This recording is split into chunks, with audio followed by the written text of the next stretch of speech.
Four on the floor, brought to you by Citywide Banks. 4 questions, 20 seconds each. You hear the bell. Shh. All right. Question number 1. Does the absence of Rory McIlroy at the British Open, he is not going to play in the British Open, does that take some of the sheen off the tournament? No. I've been to 15, 20. That's terrible when you don't even remember the numbers. But somewhere between 15 and 20 British Opens. British Open is bigger than Rory McIlroy. What you've got is a guy going for the 3rd crown in a Grand Slam. I'm maybe cross-referencing there, but he has a chance to go for it. That's going to be number 1. And number 2, the golf course is always the champion at when you play it at St. Andrews. I've been to between 0 and 0 British Opens. So for me, watching on TV, it stinks that he's not there.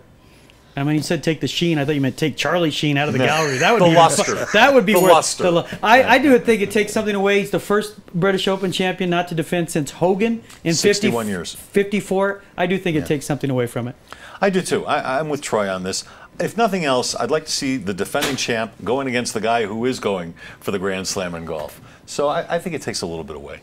Not a ton. I'm still going to watch it. And by the way, I haven't covered a British Open, but I actually played St. Andrews. Oh, stop. I have. I played the old course and the new course. Oh, play the violins. And that night he stayed in a Holiday Inn Express. All right, question number 2. Should the Portland Trail Blazers have fired assistant coach Kim Hughes for his remarks? And so everybody knows, before LaMarcus Aldridge made his decision to leave Portland, a couple of days before he made that decision, the assistant coach, Kim Hughes, who we know from being an assistant coach here with the Denver Nuggets and a player with the Nuggets, he came out and said, we've lost LaMarcus Aldridge. Portland didn't take too kindly to it and fired him. Should he have been fired? Oh, I'll take it first. Yeah. He violated whatever belief system that the owners and the general manager had. He is, forgive me, and I like Kim, always liked him. He had a brother, twin brother, actually. Kerry. Yeah. Always liked him, always respect him as a scout. Shouldn't open his mouth, so sure. I'll go next. I don't think they should have fired him. I think they should have said, Kim, come into the office for a second, sit down, blah, blah, blah, blah, blah, blah. You're the assistant coach. You're not the general manager. You're not the head coach. Shut the hell up. You do it again, you're fired. I thought it was kind of egregious. I thought it was an overreaction list, but there is sometimes in these cases they circulate an email, in-house email saying nobody on any terms talks about LaMarcus Aldridge. If that had been done, or if that was an understanding, then yes, he put himself in peril. Typically, I would say I would rather see a warning. Yeah. Obviously, they didn't think much of him as a coach to fire him over that. Well, there must have been something else going on. How stupid was it when he talked to like a radio station in Indiana? Yeah. Nobody. It wasn't good judgment. If you're going to put yourself in the possibility of firing, talk to ESPN at least. Right. Go down in flames. Not with him. But yeah. Question number 3, speaking of ESPN, they're gathering nominations for their ESPY Awards show. Do you care who wins individual ESPYs? I did for about 3 years because I voted for them. They had in-house people, and I was involved in the broadcast a couple of years in New York, and I cared. Do I care now? Not a whit. They don't invite me anymore. Why would I care? So it's a personal thing. I was thinking of the exact same phrase. Don't give a whit. I like the show. I like the highlights. Yeah. But I couldn't tell you any of the past winners other than like Stuart Scott, the ones at the end that are very emotional, that resonate. The team winners are all predictable in most cases. It's one of the champions. I mean, what's going to be the team of the year? Not the Patriots.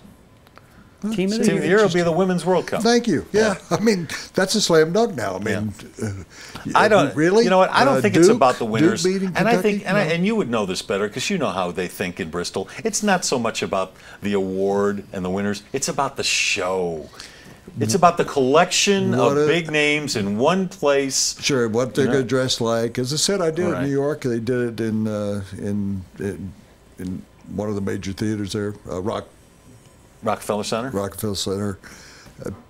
Watching the red carpet, the stuff, it's atmosphere, and ESPN created an Oscar-type sports show. A ratings getter. Well, in the middle of a dead period, clearly. True. All right, 4th question. Do you like the mountains, going up to the mountains more in the summer or the winter? Clearly the summer, because I don't like driving in ice. And black ice is the worst going up that hill on I-70 because the traffic typically stinks. And you just, black ice, everyone's, oh, you got a 4-wheel drive. It doesn't matter. Are you a skier? I do. We ski not as much as I used to because my kids play basketball, so most of our weekends are occupied. But I like to ski. I grew up water skiing of all things. So I like snow skiing. We don't do it much. Woodrow? In the summer, I think the mountains here are just incredibly. In the winter, it's snow. Snow is anywhere. But in the summer, there's nothing more beautiful than going up Mount Evans or being up in Vail Pass. Oh, yeah, I'm with you on for all counts. I don't like driving there in the winter. There's more to do in the summer. I mean, hiking and fishing.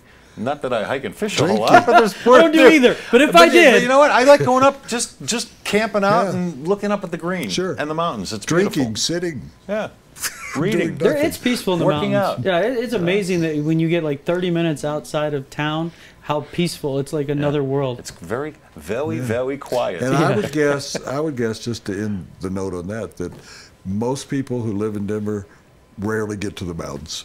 Not as much as we'd like. No, There's no doubt. everybody would like to spend more time up there. I hardly Mark ever get there. Kisley spends more time in the mountains than anybody I know. Yeah, he skis a lot. He loves it. All right. Four on the Floor brought to you by Seawide Banks. It's a family-owned, Colorado-focused business bank, 12 locations across Denver and Boulder, more than 25 services that your business could use, and they support a number of Colorado charities each year. At Citywide Banks, it's where this show does its banking.